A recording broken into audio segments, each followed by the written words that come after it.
Hi everyone, my name is Sarah Musavi, and today my group and I are gonna kick off our module by discussing art's influence in our political world. So, this is such a relevant topic to talk about right now because of the recent 2020 presidential election that took place beginning on Tuesday, November 3rd, 2020. Politics are ever changing, and the artists that make up our world are following right along with them. They use various materials and sources to create pieces that broadcast their stance on social and economic issues. Sometimes subtly, sometimes not so much. Their purpose is to bring awareness to these issues and hopefully cause individuals to begin considering other perspectives from their own. There was a study conducted by Irfan Nihan Demirel and Osman Altentis, and they found that art contributes to politics such as critical thinking, gaining aesthetic perspective, guiding communities, and maintaining peace and order. Although not all people believe that artists should partake in creating political pieces because their beliefs might differentiate from the artist and be shown in a negative light. In this lecture, we will cover what impact art has on our political world now and through the ages. By the end of this lesson, you will be able to identify past and future art created in the light of a social or political issue.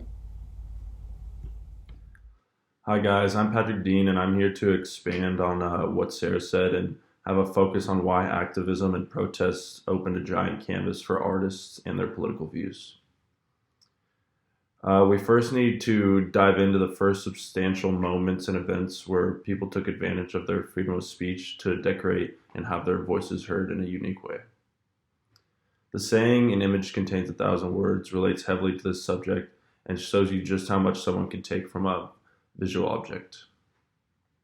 With a surge of activism and protest flourishing through the 1960s and 70s, it somewhat normalized protests and grabbed attention from artists who also had a voice to be heard. In the United States, anti-war, environmental, women's, and homosexual rights were at the forefront of political unrest. This sparked creativity and gave purposeful content for artists to create.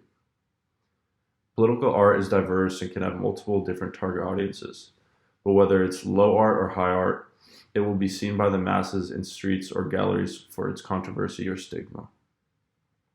For example, the civil rights movement had great depictions of oppression and unity in their art. One art piece of a raised fist was so symbolic that it has evolved and is commonly seen in modern-day Black Lives Matter protests. A raised fist popularized by the 1968 Olympians John Carlos and Tommie Smith has been used throughout history by oppressed people all over the world to fight social injustices.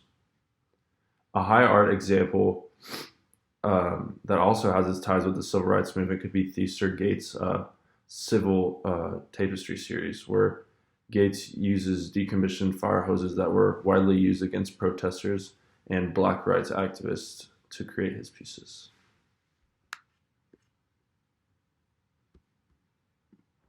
Hello everyone, my name is Hannah Coburn, and today I will be discussing the relationship between arts and politics.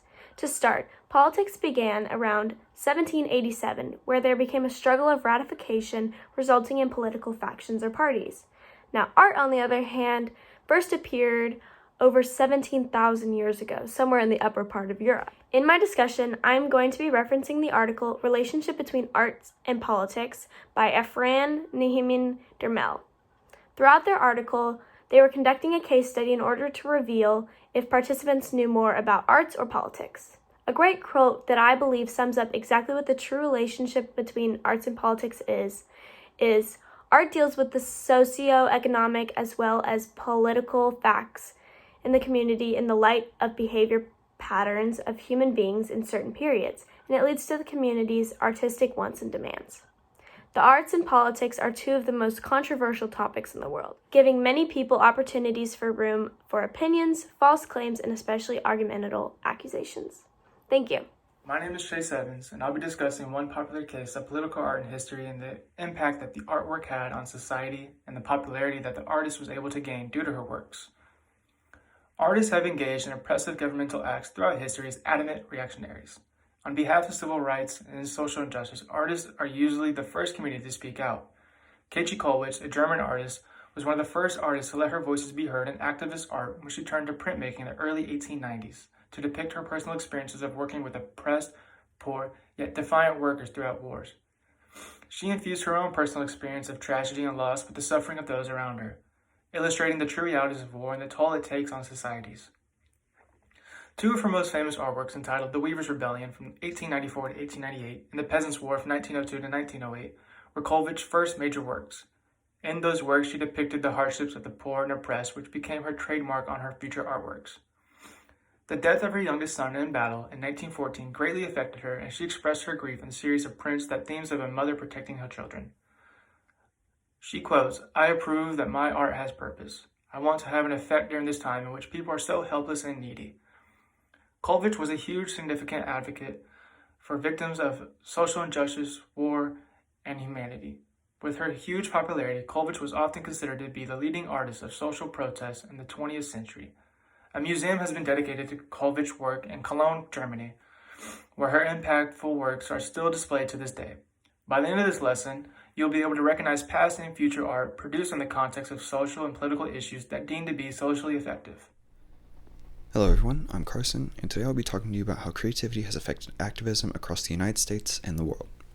Art has been a key factor in activism across the world, leading to iconic pictures such as Rosie the Riveter and The Problem We All Live With by Norman Rockwell. Some other examples would be the peace sign, which was used as a form of activism against the Vietnam War in the 60s and 70s, and also more recently you see songs being made criticizing decisions or lack of decision-making in the political sphere, such as The Little Things Give You Away by Linkin Park, which was a song that was made criticizing George H.W. Bush's lack of response to Hurricane Katrina. The painting I will be going over with today is The Problem We All Live With by Norman Rockwell. It is a painting that depicts Ruby Bridges, the first African-American student allowed in a white school, since segregation in schools was made illegal. As she's being walked to school by 4 Secret Service members, she has objects thrown at her, she is being insulted and threatened, and she is walking by racial slurs that have been spray painted on the wall. This is a clear sign that despite segregation being made illegal in schools, the African American community was still heavily prejudiced against.